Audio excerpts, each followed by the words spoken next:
다시 시작하겠습니다. 녹화 때문에. 지난주 본문을 되새김질 하겠습니다. 마지막 순간을 목전에 둔 상황에서 제자들을 향한 예수님의 말씀의 목적이 분명히 드러났습니다. 그것은 두 가지 목적을 이루기 위함이었습니다. 첫째, 16장 1절에서 예수님은 이 사실을 너에게 일러주는 것은 너희로 실족하지 않게 하렴이라 하고 말씀하셨습니다. 실족하다는 단어가 재밌어요.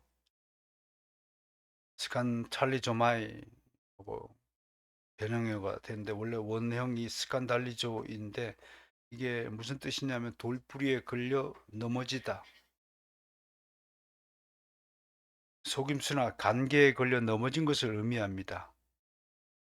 어릴 때 불알 친구가 들판에 풀을 묶어가지고 몰래 이렇게 달리다가 거기에 걸려서 넘어져가지고 무릎이 깨진 적이 있어요. 돌불에 걸려 넘어져 무릎을 다친 적이 있는데 여름철이라서 그런지 아주 오랫동안 고생을 한 적이 있습니다. 특히 깨진 무릎은 잘 낫지 않습니다, 여러분. 참 아픕니다, 이게. 그만큼 돌부리에 걸려 넘어지는 것이 아픈 경험입니다. 그런데 환란이나 핍박으로 인해 예수님을 증거하지 못하고 예수님을 모른 채 하거나 부인하는 일이 일어난다면 하나님을 매우 슬프게 한 일입니다. 그래서 예수님은 핍박 중에도 굴하지 않고 꿋꿋하게 복음을 전하고 예수님을 증거하는 일을 이행하라고 강조하는 것입니다. 심지어 사람들이 너희를 추례하고 주기로 해도 굽히지 말아야 합니다. 예수님을 배척하는 유대인들은 오히려 예수님을 믿는 제자들을 이단의 무리라고 생각했습니다. 그들은 이런 이단을 척결하는 일이 하나님을 섬기는 일이라고 철저까지 믿었습니다.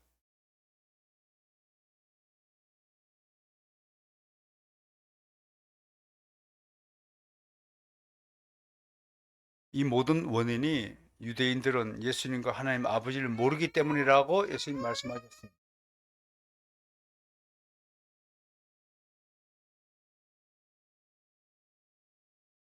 그러지? 돌려서 재워. 방에 딴 데 가서 재워. 계단에 너 계단 독서실이 있다는 막 거기 가서. 자, 다음으로 예수님은 16장 4절에서 또 다른 목적을 제시합니다. 이 모든 가르침의 목적은 핍박을 받을 때 이 소망의 말씀을 기억나게 하기 위함이다. 여기 굉장히 중요하죠. 그래서 제가 알고 당하는 핍박이라는 주제로 설교를 한 바 있습니다. 기억이 나시죠? 다 까먹은 건 아니죠? 예, 당해도 알고 당하라. 이 참 좋은 은혜의 말씀입니다. 알고 당하면 뭐 후회됨이 없고 미련이 없거든요. 실은요. 그런 측면에서 이런 좋은 말씀을 주신 것입니다.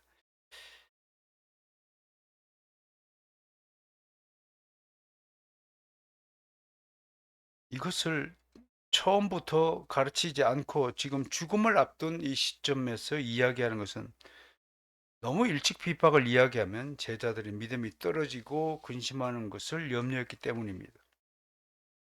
여기서도 우리는 주님의 자상하심과 끝까지 사랑을 읽어낼 수 있습니다. 주님은 자신의 죽음을 목전에 두고서도 제자들을 염려합니다. 부모님 같아요, 그죠? 부모님 언제나 자식 걱정으로 있죠. 그런데 한 번쯤은 좀 깊이 생각해 봐야 돼요. 예수님의 육신의 부모인 마리아가 예수님의 그 고난이 심히 마음이 아파서 막 안타까워하니까 예수님이 엄마 걱정하지 마세요. 그렇게 말하지 않고 한창을 훌쩍 뛰어넘습니다. 부인, 내가 지금 하는 일은 육신적인 안타까움, 내가 당신 아들입니까?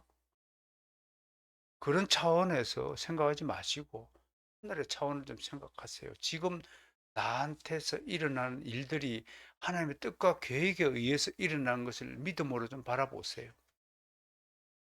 그러고 나서 옆에 있는 요한에게 요한아, 네가 이 부인을, 어머니를 삼아서 끝까지 봉양하거라.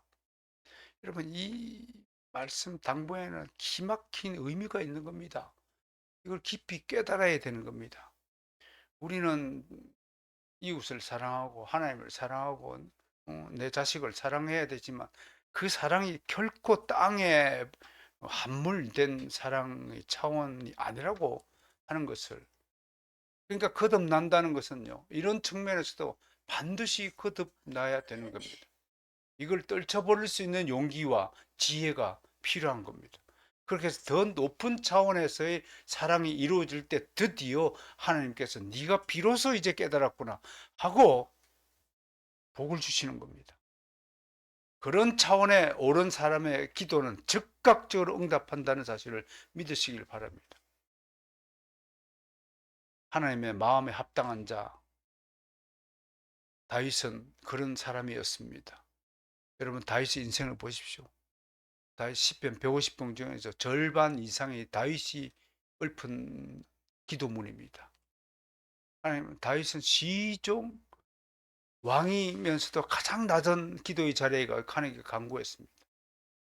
하나님, 어땠을까요? 다윗이 기도할 때마다 즉각적으로 응답하였습니다. 왜 그럴까요? 깨닫지 못하는 자의 기도는요, 그 기도가 아니기 때문에 응답이 늦는 겁니다. 안 해주시는 것입니다. 이걸 좀 깨달았으면 좋겠어요. 여기서도 우리는 주님의 자상하심과 끝까지 사랑을 읽어낼 수 있습니다.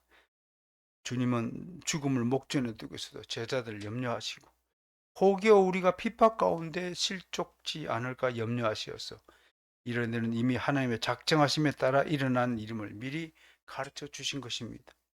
그래서 지난주에 우리는 알고 당하는 핍박과 모르고 당하는 핍박의 차이에 대해 알아보았습니다. 우리는 우리에게 일어나는 모든 시련과 핍박은 하나님에게로 다가가는 하나의 긴 과정에 담긴 은혜의 방편이라는 사실을 깨달았습니다. 누구도 이 시련의 터널을 거치지 않고 곧바로 천국으로 가는 사람은 없습니다. 저는 이 원리를 두고 용광로의 법칙으로 설명을 한 바가 있습니다. 쇠가 단단한 철강이 되기 위해서는 용광로 속으로 던져져 모든 불순물을 제거하고 연단을 받아야 합니다. 애굽의 왕자로 살았던 모세를 하나님이 광야로 보내신 이유가 있습니다. 그것도 무려 40년 동안 광야에서 훈련을 받아야 했습니다. 제가 처음에 쓴 책이 가베어야 산다인데 그 광야에서는 반드시 10가지 과목을 이수해야 된다라고 책에 쓴 바가 있습니다. 제자는 훈련받아야 합니다. 여러분들이 이런 주일 설교를 통해서 진리의 말씀으로 잘 훈련받아서 여러분들의 믿음을 키워가시기를 소망합니다. 전적으로 부패하고 타락한 죄인은 이 시련의 용광로 속에서 불순물들을 제거하고 순결한 하나님의 사람으로 다시 태어나야 하는 것입니다. 이 모든 일은 하나님이 정하시고 운행하는 섭리입니다. 그러나 불행히도 죄인들은 이 하나님의 인도하심에 순응하지 않으려 합니다. 그들은 단지 이 땅에 사는 동안 평안과 행복과 성공적인 인생을 꿈꾸며 살아갑니다. 결국 그들에겐 영원이란 미래가 없습니다. 그들의 세계는 지금 눈에 보이는 가시적인 세계만이 존재할 뿐입니다. 그들은 자신이 어디에서 와서 어디로 가고 있는지 알지 못합니다. 그런 일에는 아예 관심이 없습니다. 그저 태어나 숨을 쉬며 살고 있으니 살기 위해 자고 일어나고 먹고 마시며 일하고 놀고 사랑하고 이별하고 웃고 울며 살아가는 것입니다. 아마 옆집에 있는 말이라는 하고 꾸마라는 두 개가 있어요. K하우스라는 옆집에. 이렇게 쳐다보면 불신자들하고 꼭 같아요. 배고프면 먹고 졸리면 자고. 한 번은 우리가 그 개를 한번 끌고 쭉 산책을 했어요. 멀리. 가는데 영역 표시를 얼마나 많이 하는지. 어? 지 거라고요. 지 경계라고. 그러다가 한 번은 또 똥을 팍 싸요. 웃을 일이 아니에요. 주변에 사람들 보세요. 그냥 사람 모양만 했지 행동하는 방식이나 존재의 양식들이 동물과 다를 바가 없어요. 그냥 웃고 떠들고 그냥 자체가 자신이 누구인지도 모른 채, 왜 이 땅에 태어난지도 모른 채, 어디로 가는지도 모른 채 그냥 돈이면 다 되는 걸 알고, 어? 그리고 살아가고 있는 모습을 한번 보세요. 사람이라는 이유로 자기 마음대로 생각하고 자기 방식대로 살아가는 거예요. 그래서 이렇게 외치는 거예요. 나는 꿈꾼다. 꿈은 이루어진다. 뭐 어쩌고 저쩌고 떠드는 거예요. 그 꿈이 도대체 무슨 꿈인지 모르고요. 네 꿈이 뭐냐 그랬더니 집 사는 게 꿈이래요. 걔가 너 꿈이 뭐니? 말이야. 너 꿈이 뭐니? 산책하는 게 꿈이래요. 그거하고 꼭 같은 이치란 말이에요. 근데 우리는 인간이라는 사실을 잊지 마셔야 돼요. 인간은 하나님의 형상으로 지원받은 유일한 인격체예요. 인간 빼고 인격체로 지음을 받은 존재는 하나도 없어요. 생명은 있지만 그 생명이 인격적인 생명을 부여받은 것은 인간밖에 없다는 사실을 기억하셔야 됩니다. 그래서 우리가 인간으로 태어난 것에 대해서 좀 더 깊은 자기 성찰하며 살아야 됩니다. 특히 이 중에서 그리스도인들은 이런 사람들 가운데서도 하나님의 의에 구별된 사람들입니다. 잘나고 못나고 재주가 있고 없고 능력이 있고 없고 문제가 아닙니다. 그건 그 다음 문제예요. 오직 하나님의 택하심을 받았느냐, 구별하심을 받았느냐, 하나님의 독특한 부르심을 받았느냐, 받지 않았느냐가 가장 먼저 우선되어야 될 사람입니다. 간혹 우리 가운데 같은 믿음의 형제 자매들의 무능력, 어리석음, 못난 구석을 바라볼 때 안타까운 마음이 들 때가 있어요. 야, 진짜 같은 그리스도인이라도 너무한다, 진짜. 그런 생각이 들도록 만드는 그리스도인이라고 자처하는 사람들이 있어요. 그럼에도 불구하고 함부로 깔보거나 무시하거나 비난하는 것을 조심해야 됩니다. 매우 경계해야 합니다. 물론 평균적인 차원에서 볼 때 그리스도인들 대다수가 세상 사람들에 비해서 능력도 떨어지고 재주도 없고 열심도 없고 충성도 없고 배려심과 인내심도 없으며 또 계획성을 가지고 하나의 일을 꾸준히 이루는 경우도 드물어서 겉으로 보기에는 정말 모자라고 불쌍해 보이기도 합니다. 정릉에 살면서 집사람하고 산책하다가 여보 지나가는 사람들 여자들 한번 봐봐. 날씬한 여자 있으면 한 명이라도 있으면 좀 찾아봐봐. 어? 날씬한 여자들은 저 방배동 강남에 다가 있고 성북에는 날씬한 여자 한 명도 없어요. 잘생긴 여자 한 명도 안 보여요. 잘난 사람 한 명도 안 보여요. 잘난 사람들, 능력 있는 사람들은 다 부자들이 돼가지고 세상에 떵떵거리고 있죠. 그런데 가장 못난 그리스도인들이 잘 나가는 부자들을 부러워하는 사람들이라고 하는 겁니다. 진짜 정신 나간 사람들이에요. 내가 지금 누구죠? 나는 하나님께서 택하신 하나님의 자녀예요. 내 속에는 저 천만 부자가 가지고 있지 못하는 영생이라는 보물이 여기 담겨 있어요. 근데 영생합니까? 분명히 말씀을 드리지만 이 죄다함은 죽어서도 영생합니다. 죽지 않고 영원히 살아서 하나님과 함께 있을 것입니다. 아무리 어리숙하게 보인다 할지라도 그리스도인이 다른 그리스도인을 함부로 대하거나 무시하면 안 됩니다. 우리가 보기에는 못나 보이는 사람이라 할지라도 그는 하나님이 택하신 천하보다 더 귀한 사람입니다. 하나님의 평가하는 기준이 다르기 때문에 그렇습니다. 우리의 이 썩은 동태눈으로는 발견할 수 없는 정말 어마무시한 보물이 담겨 있느냐 없느냐 하나님은 그걸 보는 것입니다. 그것이 무엇입니까? 믿음입니다. 그 믿음은 내가 가지고 싶어서 가진 것이 아니라 하나님의 은혜의 선물로 주신 것임을 믿으시길 바랍니다. 아무리 우리 보기에는 뭐 능력도 없고 뭐 일을 시켜도 꼭 엉터리같이 일을 처리하고 그래 답답하게 하고 성질나게 하고 도대체 너는 뭐 일을 어디서 배웠느냐 할 정도로 답답한 사람들이 있지만 제 주변에도 그런 사람들이 많아요. 그래서 속을 뒤집어 놔요. 그래서 제 스스로에게 하는 말입니다. 그래도 주님이 택하신 자를 제가 어찌 함부로 이 셋째 혀로 함부로 평가하겠습니까? 특별한 사람인 줄 믿습니다. 그래서 함부로 입을 놀리거나 함부로 비하하거나 멸시하지 않도록 제 자신에게 먼저 경고를 하고 경계를 하면서 여러분에게 동일한 말씀을 전하는 것입니다. 이것은 같은 세례, 같은 성령, 같은 믿음 안에서 해당하는 것을 전제로 합니다. 물론 이단에 속한 자들까지 이렇게 같은 마음으로 같은 태도로 대하라는 것은 아닙니다.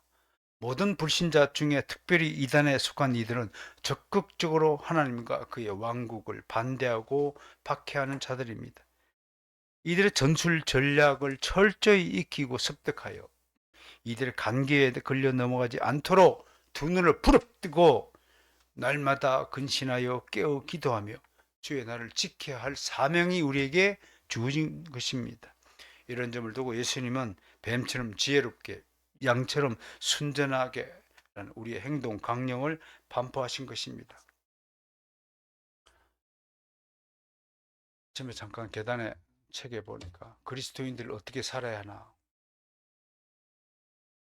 콜슨이라는 분이 2000년도에 쓴 책을 잠깐 읽었어요. 여러분 그리스도인이라고 별다르게 살아야 되느냐 그렇게 생각하는 사람도 있을 것입니다. 나도 먹고 살아야 되고 나도 돈 벌어야 되고 나도 가족을 지켜야 되고 어? 나도 세상 사람들과 어울리며 살아야 되는데 어떻게 살아야 됩니까? 라고 질문을 하는 겁니다. 여러분 이 질문을 여러분 스스로에게 던져볼 줄 알아야 됩니다. 나는 그리스도인으로서 지금 이 땅에서 어떻게 살아야 될까? 대부분 믿음이 연약하거나 어린 사람들이 머릿속에는 그래도 돈 벌고 살아야지라고 생각이 들 겁니다. 이것을 세속적인 그리스도인이라고 이름을 붙이는 겁니다. 그 생각이 먼저 들면 뭐 먹고 살아야 되지라는 생각이 먼저 들면 아 나는 세속주의에 엄청나게 오염된 사람이구나 라고 자백해야 됩니다. 그리고 용서를 구해야 됩니다. 어떻게 살아야 됩니까? 다른 것 없어요. 따라섭시다. 그리스도인은 오직 믿음으로 산다. 그것 위에는 답이 없는 거예요. 어? 답이 없는 거예요. 돈이 떨어질까 두려우세요? 그러면 회개하셔야 돼요, 여러분. 왜 그리스도인은 돈으로 사는 존재가 아닌데도 돈으로 살겠다고 생각하기 때문에 돈 떨어지면 염려가 되는 거예요. 그 차원을 좀 벗어나기를 주님은 원하시는 거예요. 그래서 죽으면 죽으리라고 돈 떨어져도 어쩔 수 없잖아요. 돈 떨어지면 열심히 일을 해서 돈을 보충하면 될 것인데 세상이 만만치 않잖아요. 일거리가 없잖아요. 우리 집사는 요새 백수가 됐어요. 일을 하고 싶어도 마땅한 일자리가 없어요. 그러면 우리 집사람만 그럴까요? 많은 그리스도인들이 나이 들어서 예? 일거리가 없어서 전전긍긍하는 분들이 참 많을 것 같아요. 근데 그럼에도 불구하고 나는 그들에게 믿음을 가지세요. 믿으세요. 하나님은 절대로 나를 굶어 죽지 않게 하시고 하나님은 절대로 나를 실족하지 않게 하시는 분이라는 사실을 믿으세요. 라고 말할 수밖에 없어요. 그래 놓고 좋은 일이 안 일어난다고 목사한테 와가지고 목사님 말씀처럼 믿었는데도 왜 내가 생고생합니까 하고 대든다 할지라도 저는 주의 기름 부은 주의 종으로서 여러분에게 믿음으로 살라라고 말씀을 할 수밖에 없습니다. 여러분 스스로에게 다짐하시기를 바랍니다. 믿음으로 살아야 한다라는 것을 진짜 선포하시기를 바랍니다. 자, 다시 주의 제자들에게로 시선을 돌립니다. 성경에는 제자들의 일거수일투족에 대한 기사를 많이 접합니다. 이렇게 하나님이 제자들의 은행 심사들을 자세히 기록하게 하신 목적이 있습니다. 제가 보기엔 오늘을 사는 바로 우리들을 염려하신 것입니다. 성경에 기록된 제자들은 바로 우리 자신들입니다. 우리라고 그들과 다를 바가 없는 존재들이죠. 혹자는 2000년 전에 살았던 사람의 수준과 초과학 문명 시대에 살아가는 현대인을 비교하는 것은 말도 안 된다고 주장합니다. 그때 사람이 아는 것과 지금의 현대인들이 가지고 있는 지식의 분량에 비교하면 비교조차 안 된다고 합니다. 맞는 말입니다. 근데 난 그에게 묻고 싶습니다. 쓰레기를 많이 가지고 있다고 부자냐? 어? 네가 네 머릿속에 알고 있는 그 지식이 진짜 쓰레기가 아니라고 네가 무엇을 근거로 자랑할 수 있느냐? 진리가 아니면 전부 다 쓰레기 같은 지식에 불과한 겁니다. 난 여러분들 오직 진리 안에 살기를 소망합니다. 그러나 타락한 인간 본성은 과학 문명과는 아무런 관계가 없습니다. 부패한 인간의 마음은 어제나 오늘이나 동일하고 아마 천년 후일지라도 똑같은 죄인의 수준일 것입니다. 똑같은 범죄 행위를 반복할 것입니다. 그래서 2000년 전이나 지금이나 인간의 타락은 상태는 똑같습니다. 노아 시대의 사람이나 지금 시대의 사람이나 똑같이 범죄합니다. 똑같이 타락하였습니다. 그러므로 오늘 본문에 등장하는 제자들의 수준이나 우리의 수준이 별반 다르지 않습니다. 그것을 저는 50보, 100보의 차이에 불과하다고 말하고 있습니다. 무엇보다도 자연인과 중생한 사람의 가장 큰 차이는 진리에 대한 관심의 여부에서 드러납니다. 자연인은 진리에 대해서 아예 관심이 없어요. 뭐 먹고 사느냐, 어떻게 하면 돈을 많이 버느냐, 그 생각에 미쳐 사는 거지, 진리에 대해서 관심을 전혀 기울이지 않아요. 그러나 하나님의 자녀는 일단은 진리에 대한 관심이 있습니다. 밤 11시 반에 부천에서 차를 끌고 왜 찾아올까요? 진리 때문에, 교리 때문에. 교회에서 오직 시편 찬송만 불러야 됩니까? 시편 찬송 및 다른 찬송과 함께 불러도 됩니까? 너무나 단순한 것 같지만 여기에 깊은 신학적 차이가 있는 겁니다.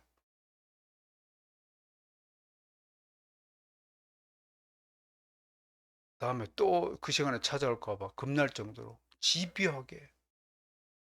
그래도 저는 한국 교회의 희망의 불빛을 보았습니다.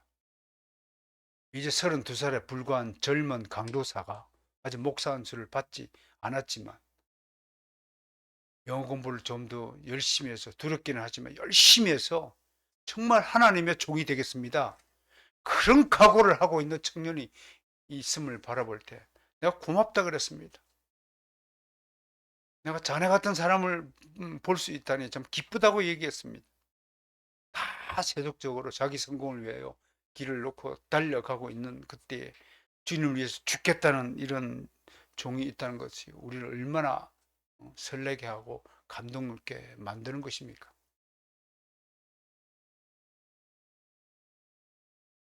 그런데 주의 제자들 사이에서도 안에서도 차이가 있습니다. 두 가지 종류로 그리스도인이 나뉘어집니다. 하나는 진리에 궁구하는 자와 단지 호기심을 가진 자가 구별됩니다. 신학적으로 설명하자면 신성숙하고 장성한 믿음을 가진 제자는 진리에 대해 궁구하고 적극적으로 진리를 습득하기 위해 노력할 것입니다. 그러나 여전히 어리고 미숙한 신앙을 가진 자녀는 진리에 속한 것으로 만족하고 늘 현재 상태에 머물러 있기를 원합니다.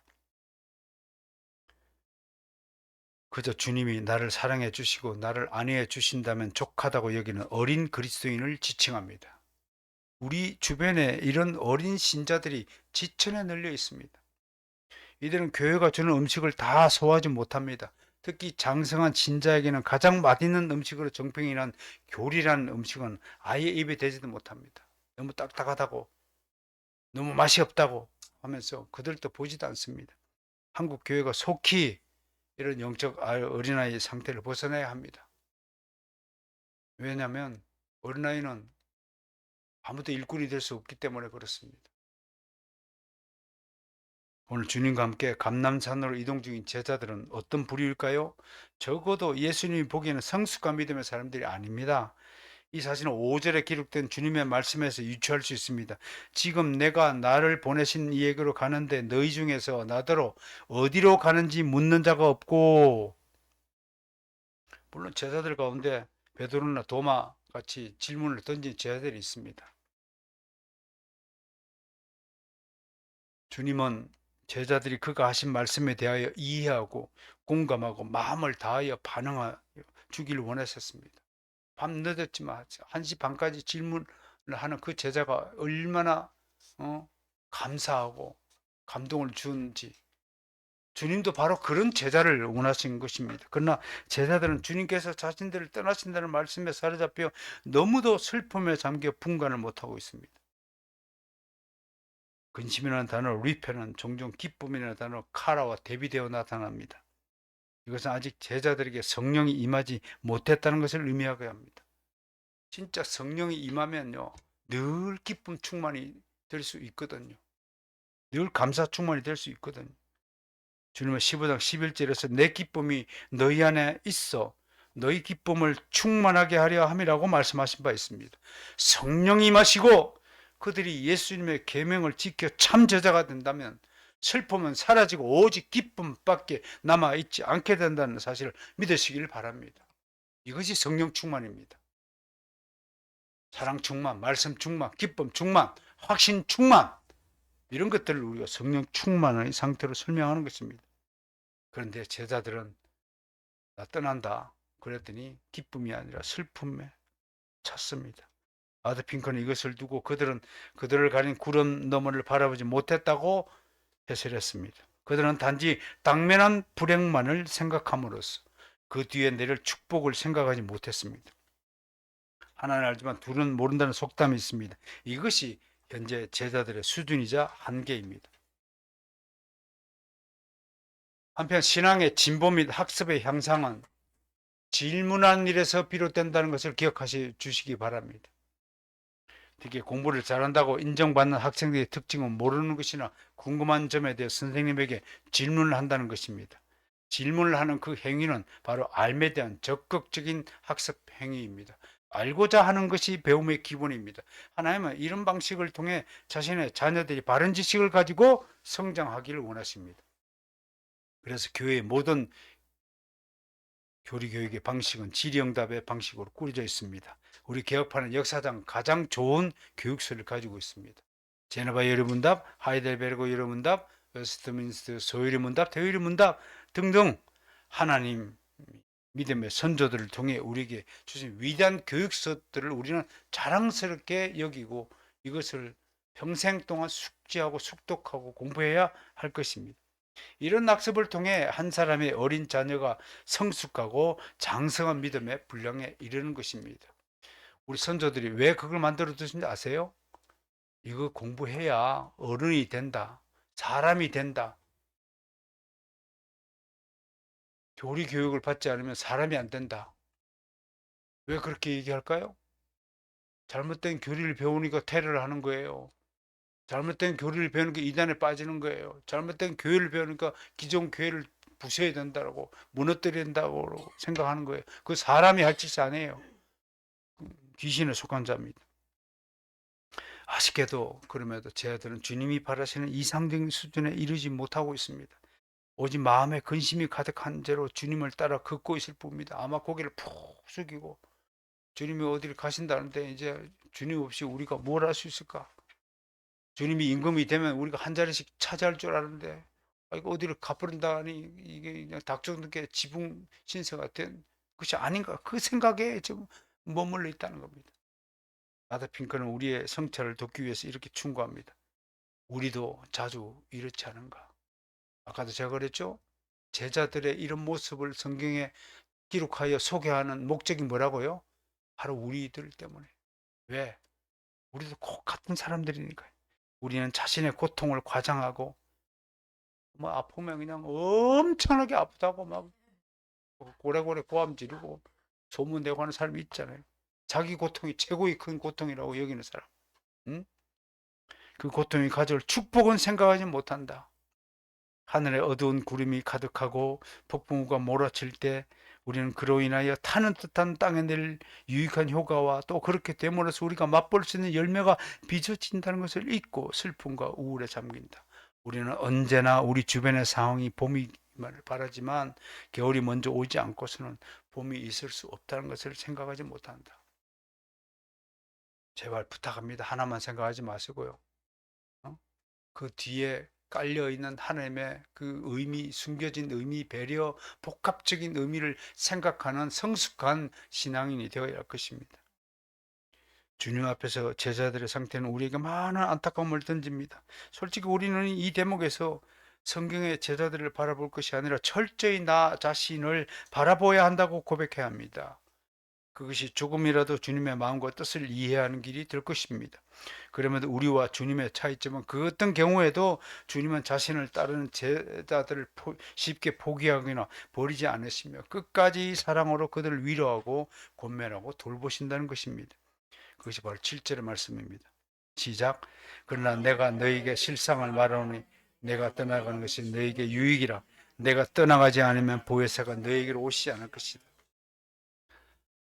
저는 14번에서 이것은 슬픔에 빠진 제자들을 향한 주님의 크신 사랑의 위로라고 소개하고 싶습니다. 내가 떠나가는 것이 너희한테 유익이다. 그건 슬픔 뒤에 있는 아주 알 수 없는 비밀한 축복이 있다는 것을 가르쳐 주는 것입니다. 주님이 제자들을 일순 떠나가는 것은 슬픔이 아니라 새로운 성령님을 맞이하는 좋은 계기가 된다는 것입니다. 주님이 지금도 십자가에 매달려 있으면 어떻게 될까요? 우리 아직도 성령 모르는 사람으로 지낼 것입니다. 그 성령이 우리 안에 오셔야 되는데 십자가에서 죽으시고 부활하시고 성천하셔야만 다시 성령께서 오시는 것. 그것이 예수님이 제정하여 주신 로드맵이었습니다. 더욱이 성령님은 제자들과 함께 거하시면서 온전히 예수님을 인식하도록 도와주십니다. 무엇보다 보혜사는 제자들을 새로운 차원의 신앙의 자리로 인도하실 것입니다. 금요일 저녁부터 토요일 1박 2일 동안 우리 목사님들 10분이 모여서 1박 2일 지내면서 궁구하고 또 궁구했습니다. 그러면서 새로운 다짐을 하고 또 논쟁도 하고 또 한 번은 도저히 나는 못하겠다 하고 떠나기도 하였습니다. 나는 그들에게 개혁교의 길이 결코 쉽지 않음을 역설하였습니다. 수많은 교회 중에서 바르선 개혁교회는 너무나 작은 교회입니다. 세상 사람들뿐만 아니고 같은 그리스도인들 사이에서도 숨겨져 있는 작고 미미한 교회에 불과합니다. 근데 난 마스터스에 참여하는 목사님들에게도 똑같은 소리였습니다. 아마 거대한 교단, 거대한 덩치를 가진 교회 입장에서 마스터스 이름은 알려지지 않고 숨겨져 있을 것이다. 그런데 정말 하나님에게도 그럴까? 물었습니다. 난 여러분에게 꼭 같은 질문을 던집니다. 정말 하나님에게도 바르선 개혁교회가 미미한 존재일까? 저는 절대로 그렇게 생각하지 않습니다. 우리가 가진 영적인 영향력과 파워가 하나님의 것이기 때문에 그 누구도 대적할 수 없고 그 누구도 넘볼 수 없으며 그 어떤 것도 비견할 수 없을 만큼 바르선 개혁교회가 가진 영향력은 엄청나게 클 것이고 앞으로도 더욱더 커져갈 것이라고 저는 단언합니다. 그러므로 여러분, 사랑하는 바르선 교회 가족 여러분, 이 자부심과 이 믿음을 잃지 않고 살아가시길 바랍니다. 그러므로 예수님의 떠남은 실상은 유익입니다. 실상이라는 말이 실상으로 번역된 아르데이아 진리라는 말입니다. 그 실상은 유익이 아니라 진짜로 번역하면 헬라어를 우리말로 번역하면 뭐라고 됐냐면 진짜 진짜 유익이다. 너에게 유익이 돌아가는 것은 진리에 가깝다. 그런 뜻이니까 학자들 간에 실상으로 번역한 것 좀 약하다. 그렇게 생각하는 학자들도 있습니다. 유익이라는 심페레이라는 단어도 사도 요한이 굉장히 즐겨 쓰는 단어인데요. 요한은 예수님 자체가 우리가 가장 큰 복의 근원이 된다는 의미로 이 단어를 사용했습니다. 그래서 구약 성경에 복의 근원과 유익이라는 단어가 일맥상통하고 있다는 것을 소개해 봅니다. 100세 된 장모님 병문안을 하기 위해서 전라도 장안까지 다녀왔습니다. 어마하게 멀어요. 우리 처가댁이 한번 큰 맘 먹고 새벽에 출발하자면 도착이 안 되는 곳이에요. 올해 100세입니다. 눈도 뜨지 못하고 숨도 가쁜 숨을 보고 있는데 제가 아주 손을 잡고 우리 손을 안수 기도를 좀 진진된 기도를 길게 드렸습니다. 네, 알아보시는 것 같아요. 눈을 탁 뜨시더니 초점 없는 눈이지만 저를 이렇게 쭉 쳐다보시는 거예요. 제가 귀에다가 대고 하나님이 기뻐하십니다. 예수 믿고 구원받았으니까 나머지 이런 아무 염려될 게 없습니다. 예수 믿지 않으면 말짱 도루묵입니다. 어머니 편한 마음 가지시고 염려하지 마십시오. 그랬더니 하고 반응을 해 주시더라고요. 여러분 예수 믿지 않으면 그 어떤 것이 유익하고 의미가 있겠습니까? 그렇다면 성령님이 주시는 유익이 무엇인지 이제 8절과 11절에서 살펴봅니다. 세 가지로 설명하고 있죠. 주님께서 죄와 의와 심판에 대해 책망하신 것입니다. 책망, 엘렌코, 뜻은 훈계하다, 죄를 깨닫게 하다, 잘못을 꾸짖다, 죄를 드러내 폭로하다 등의 다양한 의미를 가지고 있습니다. 이건 하나님의 공의로운 속성에 의거하여 진행되어지는 주님의 사역입니다. 주님은 사랑하고 용서하고 죄를 덮어주고 바른 길을 인도해 주시는 자상한 어머니 같은 역할도 하시지만 죄에 대해서는 엄중하게 엘랭코 하시는 무서운 공의의 하나님이라는 사실을 잊지 마셔야 됩니다.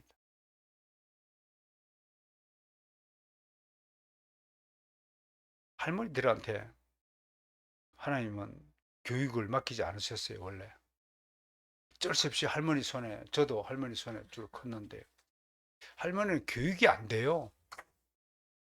손주가 너무너무 이뻐가지고 무조건 그냥 얼레고 달래고 어?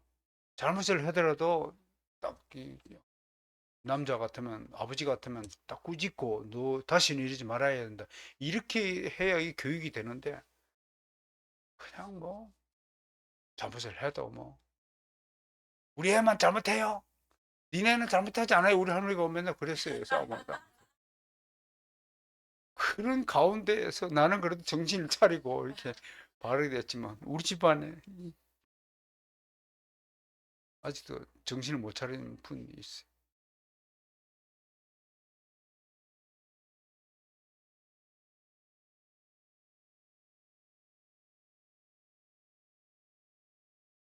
먼저 성령은 죄에 대해서 자각하도록 하십니다. 여기서 죄는 예수님을 믿지 않는 불신을 말하는 겁니다. 당시 많은 유대인이 예수님을 불신하고 배척하고 무시하였죠.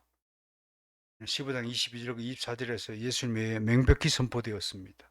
그들은 직접 예수님을 보았고 말씀을 들었고 표적을 목격하였으나 예수님을 메시아로 영접하기는커녕 오히려 미워하고 배척하였습니다.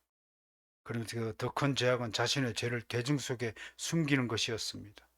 그러나 성령님은 나만 죄를 짓는 것이 아니라 누구나 죄를 짓는다는 핑계 속에 숨어버리지 않도록 죄인을 각성시키십니다. 대한민국 사회가 바로 이 죄악에 지금 걸려듭니다. 이 죄의 마수거리에 걸렸습니다. 나만 죄 짓냐? 너는 안 짓냐? 너도 조사받아라. 이런 식이 되고 있는 것이죠. 모리스라는 주석가는 성령은 마치 검사와 같이 세상을 고발할 것이라고 해설합니다. 성령의 기능은 다윗의 범죄를 낱낱이 지적하고 다윗으로 하여금 회개에 이르도록 한 나단 선지자와 같은 역할을 했습니다. 내가 주께만 범죄하여 주의 목전에 악을 행하였사니. 그리스도인의 죄에 대한 고백은 다른 사람의 죄를 생각지 않고 오직 나의 죄만 생각하는 거예요. 그게 다른 거예요. 내가 죄 지은데 다른 사람의 죄를 왜 들춥니까? 나는 주께만 범죄한 겁니다. 그래서 내 죄에 대해서 주님께 고백하는 겁니다. 그 다음에 성령의 주요한 사역 중 하나는 그리스도의 의를 드러내는 것입니다. 이 그리스도의 의는 주님이 떠나심으로 드디어 본격적으로 성령님의 의에 세상에 등불처럼 드러날 것입니다. 내가 떠나는 것이 그리스도의 의와 무슨 관계가 있냐 그러면 예수님이 떠나셔야 진짜 성령의 불빛이 밝혀지기 때문에 그게 의로운 세상이라고 지금 해석하는 겁니다. 다음으로 성령님은 이 세상 임금을 심판하는 주역이 있습니다. 성령님은 사탄에 대한 판결문을 이미 작성하신 분이십니다. 사탄은 이 판결문에 따라 이미 정죄를 받았습니다. 마지막 심판의 때에 사탄은 이 결정문에 따라 영원한 감옥에 갇혀 무서운 하나님의 형벌을 받게 될 것입니다. 문법적으로 심판을 받았습니다. 캐커리타이는 완료형인데 이에 대해서는 두 가지 해석이 있습니다. 하나는 예수님의 사역 가운데 이미 심판이 시작되었다. 완료형 중에서 계속 용법입니다. 즉 예수님에 의해 귀신들이 추방되는 것은 이미 심판이 시작되었다는 뜻이라고 했습니다. 다른 하나는 예수님은 앞으로 있을 심판의 성취를 미리 완료형으로 말씀하신 것이라고 해석합니다. 이미 하나님의 예정과 작전 가운데는 이미 심판이 다 완료된 것이다. 그것도 그렇게 해석할 수 있습니다. 이제 마지막 말씀 조지하겠습니다. 예수님은 자신이 부활하기 전까지 계시는 완전한 것이 되지 못한다고 제자들에게 밝히 말씀하셨습니다. 그들은 아직 보혜사 성령님의 임재를 경험하지 못하였기에 예수께서 일러주시고자 하신 것을 이해할 수 있는 경지에 이르지 못하였습니다. 알다시피 제자들은 예수님이 부활하신 이후에야 비로소 말씀의 의미들을 깨달았습니다. 그러므로 예수 그리스도에 대한 진짜 이해는 성령 강림 이후에 가능한 것입니다. 이것을 여러분에게 그대로 적용하면 성령 세례를 받지 않고선 예수님에 대한 진짜 이해는 불가능하다. 여러분들이 귀에 지금 예수 그리스도가 들리십니까? 진짜 그분이 하나님인 줄 믿으십니까? 그렇다면 여러분들의 성령 세례를 받은 사람임에 틀림없음을 선포합니다. 그래서 예수님은 죽기 전에 지금은 너희가 감당치 못한다. 성령을 받지 않고는 이게 감당이 안 되는 일이다 라고 가르쳐 주신 겁니다. 제자들이 이것을 이해하지 못한다는 것은 아직까지는 주님의 말씀대로 살아갈 능력이 없음을 뜻합니다. 맞서서 이를 제가 설명하면서 만약 여러분들이 성령님으로부터 이 소명을 받지 않았다면 마스터스의 단어조차 여러분 귀에 들리지 않을 겁니다. 같은 소명을 하고 그걸 수긍하고 수용하지 않는 사람에게는 마스터스는 뜬구름에 불과합니다. 그거하고 나하고 뭔 관계가 있지? 라고 생각할 겁니다. 그럼 그 사람은 아직 마스터스 가족이 아닙니다. 몸만 들어와 있는 거죠. 왜 형식적인 그리스도인을 경계하라고 가르치죠? 몸은 교회당에 와가지고 예배를 드리지만 정신은 딴 데가 있는 사람이에요. 전혀 그 교회에 주신 소명하고 관계없는 사람이에요.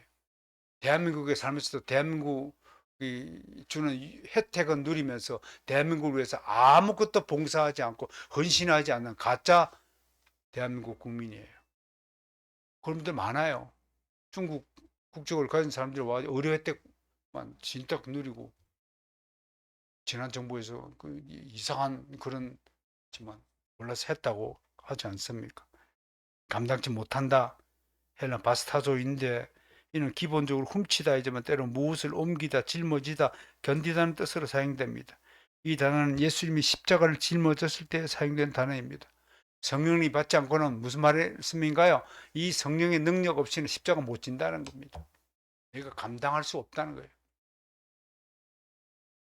모든 그리스도인은 교회 안에서 영적으로 자라나야 합니다. 이제 예수 믿고 갓 태어난 신자는 영적으로 신생아에 해당합니다. 칼빈 선생은 교회가 할 일 중 하나는 이 어린 자를 잘 가르쳐 성숙하고 장성한 자로 만드는 데 있다고 발표했습니다. 애기한테, 우리 손녀한테 엄마가 왜 필요해요? 엄마가 있어야, 왜? 손녀가 어린아이기 때문에 엄마의 손에 길러져야 하듯이 어린 신자들은 반드시 교회에 의해 양육을 받아서 성장해야 한다고 하는 겁니다. 우리 교회는 지금 수요일마다 기독교 강요 제4권에 있는 교회론을 공부하고 있습니다. 열심히 참여해서 참된 교회가 무엇인지 배우고 익혀야 할 것입니다. 아까도 내가 유정 씨한테 잠깐 얘기했지만 한국의 그리스도인의 도대체가 이 교파가 뭔지, 무슨 교단이 있는지, 무슨 신학교가 왜 세워졌는지 아무것도 몰라요, 솔직히. 그럼 왜 모를까요? 유정 씨 잘못일까요? 교회가 안 가르치니까 안 배웠어요. 어느 세대인가 우리 한국에서 한자 교육을 삭제한 시절이 있었습니다. 한자를 몰라요. 너는 막 왜 한자를 몰라? 라고 막 목사님 화를 내니까 그 사람이 우리 때는 한자 안 배웠어요. 우리는 당연히 한자 공부를 배우는 줄 알았어요. 아니, 그 궁금한 거예요. 아니, 한자를 모르고 어떻게 한글의 개념을 아냐? 정의가 뭐냐? 겸손이 무슨 뜻이냐? 한자를 써보면 겸손이 무슨 뜻인지 알죠? 한자는 뜻글자이기 때문에. 응? 의로운 할 때 의가 무슨 뜻이에요? 응? 양 밑에 나자를 넣었잖아요. 예수 그리스도를 짊어지고 있지 않은 거, 의로운 존재가 될 수가 없다는 뜻으로 그 한자가 의라는 것이 있다는 거 아세요, 여러분? 깨닫지도 못하고 이뻐하지도 않니. 사랑하는 바로선교회 가족 여러분, 여러분 모두에게 정말 값진 성령님의 은혜가 임하기를 저는 담임 목사로서 간절히 소망합니다. 여러분 신앙이 성장하기를 간절히 소망합니다. 다음 주에 성령님의 본질과 사역에 대해서 더 자세히 살펴볼 기회가 있겠지만, 다만 오늘 우리에게 던져진 과제는 성령님의 존재를 똑바로 인식하는 일입니다. 성령님이 믿는 자 안에 오시어 함께 거하시며 믿는 자를 바른 길로 인도하시고 위로하시고 진리를 가르치시고 불의한 길에 들어서지 않도록 지키시고 우리를 권면하십니다. 이것이 성령께서 우리에게 주시는 진짜 유익입니다. 성령님은 결코 우리를 실족하는 길로 이끌지 않습니다. 언제나 우리 복락을 위해 일하신다는 것, 그런 성령님을 선축하는 한 주가 되기를 저는 축복합니다.